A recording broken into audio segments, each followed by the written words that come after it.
It's like they say, clever is not the one who wins the argument, it's the one who avoids the argument. So just avoid the argument. Tell that to a teenager. But dear Lord, getting them up in the morning, oh my God, a nightmare and a half. You can't even blackmail them anymore. That if you don't eat, I'm not going to let you fast. So, Please don't beat yourself up, because that's a form of ibadat as well. Offending for your family, spending time with your family, preparing food for your family. Think of everything as you're doing it for the sake of Allah. Assalamu alaikum. Once again, welcome back to our YouTube channel.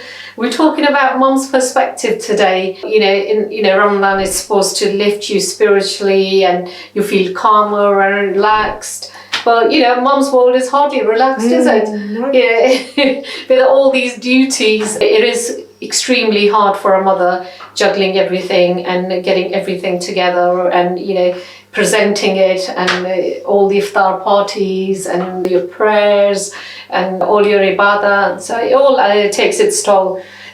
Just get your children involved with your duties, delegate tasks to all the family, make sure they all help. Each of my child has a job to do on iftar, so it only leaves me to do the main meal so that they can help, and takes off the pressure for me.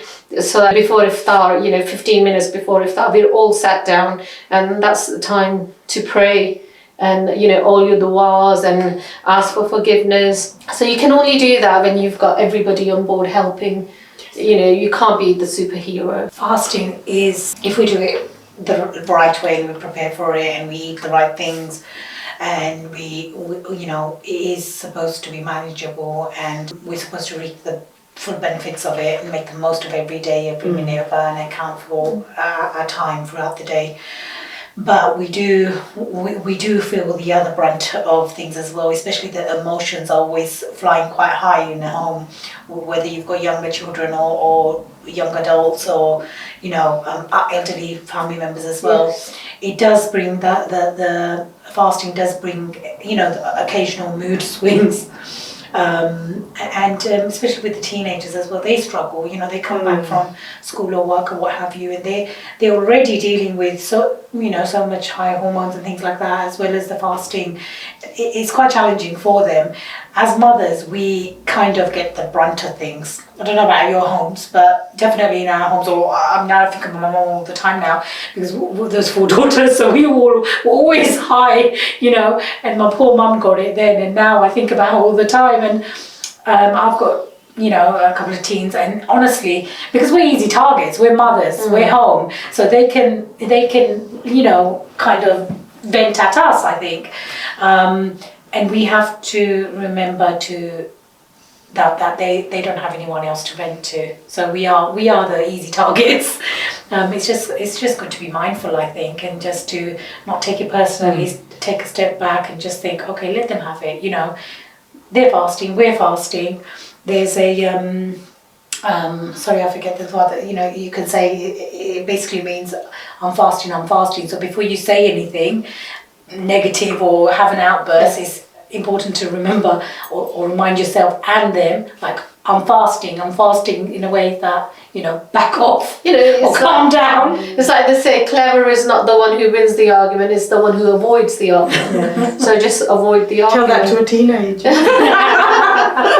Especially at the same time, it's so difficult getting them up for suhoor. Oh my God, a challenge or what? You're trying to be, say in the nicest way, because it's at that time, it's tahajjud time, it's the last third of the night. And you're trying to get the boys up, and and it's just in a minute, 5 more minutes, 2 more minutes, and I'm thinking, no, you've got to get up, you've got to do wuzu, you have to read your tahajjud, then you've got to come down, you've got to have your suhoor, and then you've got to pray fajr, and you're trying to instill it in them now, so that later on it's part of their life, so they know nothing more. That's how seri works. But dear Lord, getting them up in the morning, oh my God, a nightmare and a half. You can't even blackmail them anymore. That if you don't eat, I'm not going to let you fast. So we're beyond that now. So we can't blackmail them now. And I find that when the kids at the weekend, when they say, right, we're going out with our friends after Tarawih, we're going to be maybe at the mosque or whatever they do, go for tea usually. And I think, yeah, please go, because I know when they're going to come in, they're going to be awake. So I don't have to, I have to really hold my tongue to shout at them at that time in the morning. Then I don't have to shout because I know they're going to walk through the door. Either they've eaten or they're going to come back and eat, or they'll text me, Mum, I want this and this. But getting them up in the morning and then trying to tell them what to do, and then, bless them, they're all zombified at that time in the morning.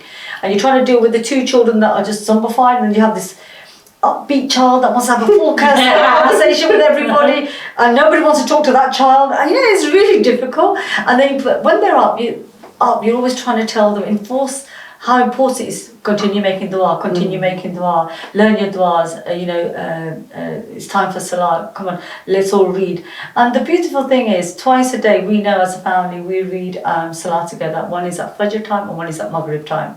So, we encourage that as a family, that we have to do these 2 salahs together. The other times, obviously, everybody's working and they're doing other things.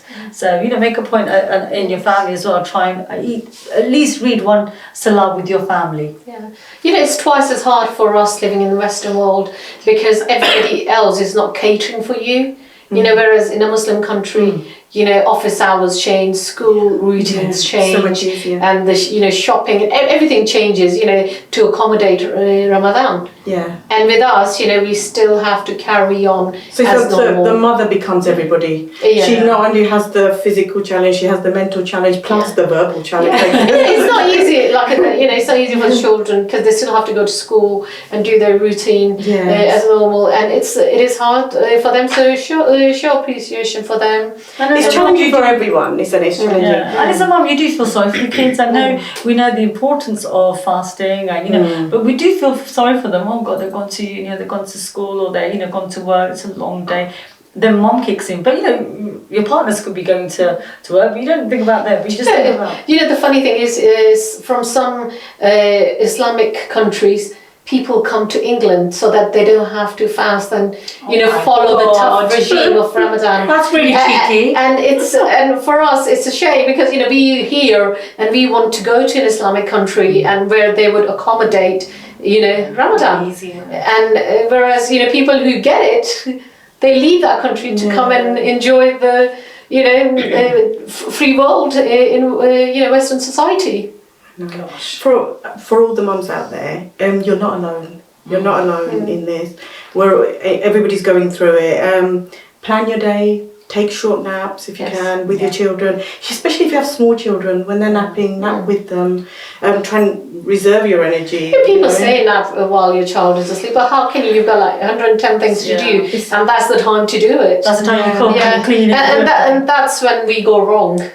We burden us. We have so we're always full on in overdrive. But if your family can pray together and they can they pray ours can pray twice a day together, then they can help with the other chores as well. Just give out the chores to the children, delegate it, because you've got to remember, as a mum, you're fasting, you could be working, you've got to do the cooking, you've got to do the cleaning, the washing, ironing still has to be done, all of the other things, the shopping, there's so much involved.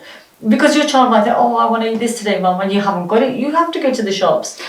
But we have to also understand that parenting is a form of worship, bringing children up in the path of Allah subhanahu wa ta'ala, and then the sunnah of Prophet Muhammad sallallahu alaihi wasallam, we will get rewarded for that. And so everything we endure through the month of Ramadan, and we're trying to instill the good values in them, wake them up for suhoor, teach them manners. These are all a form of ibadah. Trust me, at the whole time, I don't see that side. And they say, oh, you've got Jannah under your feet, this is why, and I'm thinking, it's Ramadan, I can't, show you my gestures. But I'm sure everybody's got good children out there that would help. Last year, I think I fell asleep after I said another. I'll get up in a bit. Before I knew it, it was iftari time. But my children had already prepared something, whatever they knew how to prepare, they'd prepared it, even if it was chicken wings or jacket potatoes, whatever they could do, they did it and laid the table out. And we'd be so proud. But they do, because then they did see, mum's had a tough day. Because mum never sleeps. But they're old enough, and it's great. You've done a good job. If you know that your children know the routine, with or without you, they will be doing the traditions that you set in place. That's when as a mother you have been doing something. And I think people can do that with their kids. Say, look, I've had a real tough day. Could you do something? And the kids will rustle up something. Sometimes if your ibadat is cut short also because you've been trying to please everybody around the house, you don't beat yourself up because you know that, serving That's everybody is a reward. form of That's a reward, reward as well, you know. yes, that's a reward. So if you're not getting it through supplication, you're getting it through the actions that you're doing, and you're making the food for everyone. It is hard. So if you feel like you haven't had enough time for yourself and you haven't had enough time to do your ibadat, please don't beat yourself up, because that's a form of ibadat as well. Fending for your family, spending time with your family, preparing food for your family. Think of everything as you're doing it for the sake of Allah. That's devotion to Allah itself. Yeah. You looking after your family. Yes.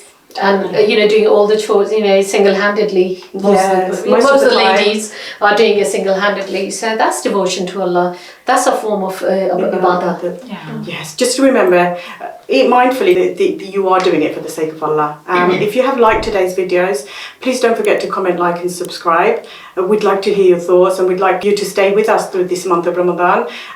Spend time with us, make dua for us, and likewise we'll keep you in our duas. And all the people who don't have mums, make special prayers for them, and then at least now you realise what you're missing and what your mums did. Remember to keep That's your how it mums is. and everyone else's mums in your duas. Yes. And you're all doing a great job. There's not a right way and a wrong way of doing it. You're doing a great job. Remember, everything you do, you're rewarded for it. So, what you can do is do your best, and we're all with you, and sending you lots of hearts and love and duas for all of you.